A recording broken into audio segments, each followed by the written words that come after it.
आज सकाळी सकाळी कृषिकाला पिक करायला निघाली आहे, कारण ती नागपूरहून पुण्याला येते आहे मला पिक करायसाठी आणि मी तिच्याबरोबर आज नागपूर जाणार आहे. आजच आमची इव्हिनिंगची ट्रेन आहे. आल्या आल्या अवयव मस्त कृषिकाबरोबर बसला होता, कारण तिने त्याला कोकोमेलन लावून दिलं होतं. येतानाच मस्त नाश्ता घेऊन आली होती, कारण आज घरी नाश्ता बनवायला आणि बाकीची काहीच एक्स्ट्रा कामं करायला वेळ नव्हतं. पॅकिंग वगैरे आपण करून घ्यायची होती, कारण आम्हाला आजच नागपूरसाठी निघायचं होतं. पण त्यापूर्वी अवयवला झोपायचा अशक्य प्रयत्न केला, पण तो काही झोपायला रेडी नव्हता. म्हणून कृषिकाला म्हटलं की तूच पॅकिंग कर, त्यानंतर मग आपल्याला निघायचं पण होतं. त्यानंतर प्रीतमला खूप मनापासून तर नाही, पण अगदी मन मारून बाय केला आणि त्यानंतर आम्ही आमच्या प्रवासाला निघालो.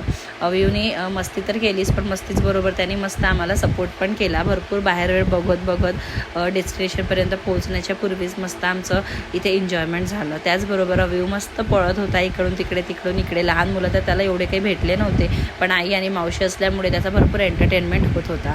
चला तर आता जेवणाची वेळ झाली होती. जेवण वगैरे आम्ही केलं. त्यानंतर आईबरोबर एक फेरफटका तर बनताच आहे, इसलिए आम्ही परत एक फेरफटका केला. त्यानंतर अवयू झोपी गेला. रात्री थोडा त्रास दिला, पण इट्स ओके, त्याचा पहिला प्रवास होता.